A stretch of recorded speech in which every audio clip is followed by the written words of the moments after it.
Hi, hello, ನಮಸ್ಕಾರ. ಸಂಜೆ ಟೈಮಿಗೆ ಏನಾದ್ರೂ ಖಾರವಾಗಿ, ಕ್ರೀಮಿಯಾಗಿ, ಡಿಫ್ರೆಂಟ್ ಆಗಿ ತಿನ್ಬೇಕು ಅನ್ನಿಸ್ತಾ ಇದೆಯಾ?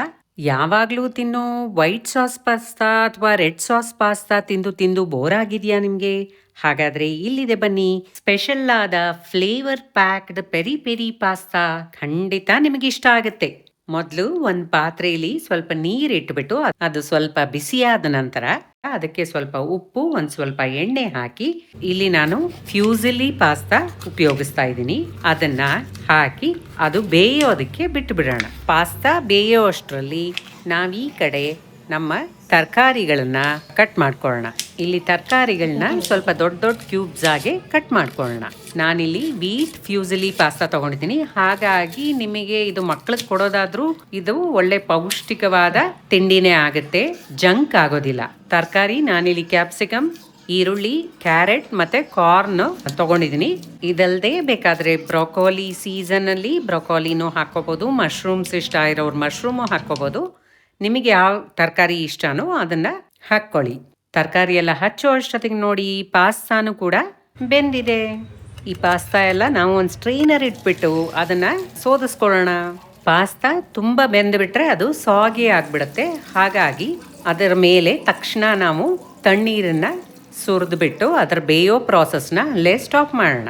ಈಗ ಬಾಣಲೆಗೆ ಸ್ವಲ್ಪ ಎಣ್ಣೆ ಹಾಕ್ಕೊಂಡು ನಾವು ಹಚ್ಚಿರೋಂಥ ಬೆಳ್ಳುಳ್ಳಿ ಹಾಕಿ ಅದನ್ನ ಸ್ವಲ್ಪ ಹಸಿ ವಾಸನೆ ಹೋಗೋ ತನಕ ಬಾಡಿಸ್ಕೊಳ್ಳೋಣ. ಬೆಳ್ಳುಳ್ಳಿ ಫ್ಲೇವರು, ಆಹಾ, ಇದು ಹಾಕೋದ್ರಿಂದ ಪಾಸ್ತಾ ಫ್ಲೇವರ್ ಸೂಪರ್. ನಂತರ ನಾವು ಹಚ್ಚಿರೋ ಅಂಥ ಎಲ್ಲ ತರಕಾರಿನೂ ಒಂದ್ರ ಹಿಂದೆ ಒಂದು ಎಲ್ಲದನ್ನು ಹಾಕ್ಕೊಂಡು ಬಾಡಿಸಿ, ಸ್ವೀಟ್ ಕಾರ್ನು ಸ್ವಲ್ಪ ಬೇಗ ಬೇಯೋದ್ರಿಂದ ಅದನ್ನು ಲಾಸ್ಟಿಗೆ ಹಾಕ್ಕೊಳ್ಳೋಣ. ಅದನ್ನು ಕೂಡ ಬಾಡಿಸಿ ಅದು ಬೆಂದ ಮೇಲೆ ಎಲ್ಲವನ್ನು ಸೆಪರೇಟಾಗಿ ಕೂಲ್ ಆಗೋದಕ್ಕೆ ತೆಗೆದಿಟ್ಕೊಂಡ್ಬಿಡೋಣ. ಮತ್ತೆ ಅದೇ ಬಾಣಲೆಗೆ ನಾವು ಒಂದು ಸ್ವಲ್ಪ ಬೆಣ್ಣೆ ಹಾಕಿ ಅದು ಪೂರ್ತಿ ಕರಗದ ಮೇಲೆ 3-4 ಟೇಬಲ್ ಸ್ಪೂನ್ನಷ್ಟು ಮೈದಾ ಹಿಟ್ಟನ್ನು ಹಾಕಿ ಅದರ ಹಸಿ ವಾಸನೆ ಹೋಗೋ ತನಕ ಅದನ್ನು ಚೆನ್ನಾಗಿ ಫ್ರೈ ಮಾಡ್ಕೊಳ್ಳೋಣ. ನಂತರ 2 ಕಪ್ನಷ್ಟು ಹಾಲನ್ನ ಸ್ವಲ್ಪವಾಗೇ ಹಾಕೊಳ್ಳೋಣ. ಯಾಕೆಂದರೆ ಮೈದಾ ಹಿಟ್ಟು ಇಲ್ಲಿ ಸ್ವಲ್ಪ ಹೋಗ್ತಾ ಹೋಗ್ತಾ ಒಂದು ಚೂರು ಗಟ್ಟಿ ಆಗುತ್ತೆ. ಅದನ್ನು ನೋಡಿಕೊಂಡು 2 ಕಪ್ ಹಾಲನ್ನು ಬ್ಯಾಚ್ ಬೈ ಬ್ಯಾಚ್ ಅನ್ನೋ ಥರ ಹಾಕ್ಕೊಳ್ಳೋಣ.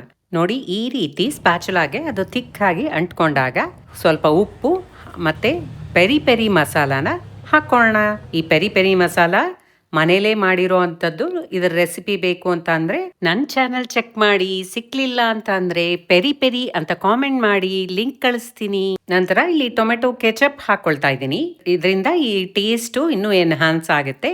ನಿಮಗೆ ಟೊಮೆಟೊ ಕೆಚಪ್ ಬೇಡ ಅಂದರೆ ಬೇಕಾದರೆ ಇದನ್ನ ಸ್ಕಿಪ್ ಮಾಡಿ. ಮಕ್ಳಿಗೆ ಮಾಡೋದಾದ್ರಂತೂ ಇದನ್ನ ಹಾಕೋದ್ರಿಂದ ತುಂಬಾ ಟೇಸ್ಟಿ ಆಗುತ್ತೆ ಈ ಪಾಸ್ತಾ. ನಂತರ ನಾವು ಬೇಯಿಸಿಟ್ಕೊಂಡಿರೋಂಥ ತರಕಾರಿನೆಲ್ಲ ಈಗ ಸೇರಿಸ್ಕೊಳ್ಳೋಣ. ಈ ತರಕಾರಿಗಳನ್ನ ಆದಷ್ಟು ಕ್ರಂಚಿಯಾಗಿ ಬೇಯಿಸ್ಕೊಳ್ಳೋಣ, ತುಂಬಾ ಬೆಂದ್ರೆ ಚೆನ್ನಾಗಿರಲ್ಲ. ನಂತರ ಬೇಯಿಸಿರುವಂಥ ಪಾಸ್ತಾನು ಕೂಡ ಹಾಕಿ ಎಲ್ಲವನ್ನ ಚೆನ್ನಾಗಿ ಮಿಕ್ಸ್ ಮಾಡ್ಕೊಳ್ಳೋಣ. ಈಗ ಎಷ್ಟು ಬೇಕೋ ಅಷ್ಟು ಚೀಸ್ ಹಾಕೊಳ್ಳೋಣ. ನಾನಿಲ್ಲಿ ಮೊಜರೆಲ್ಲಾ ಚೀಸ್ ಉಪಯೋಗಿಸ್ತಾ ಇದ್ದೀನಿ. ನೀವು ಚೀಸ್ ಕ್ಯೂಬ್ಸ್ ಬೇಕಾದರೂ ಉಪಯೋಗಿಸ್ಕೊಳ್ಳಿ. ನಂತರ ಇದಕ್ಕೆ ಎಷ್ಟು ಬೇಕೋ ಅಷ್ಟು ಪೆಪ್ಪರ್ ಪೌಡರ್ ಹಾಕ್ಕೊಳ್ಳಿ. ನಾನಿಲ್ಲಿ ಮಕ್ಕಳಿಗೆ ಮಾಡ್ತಾ ಇರೋದ್ರಿಂದ ಅಷ್ಟು ಖಾರವಾಗಿ ಮಾಡ್ತಾ ಇಲ್ಲ.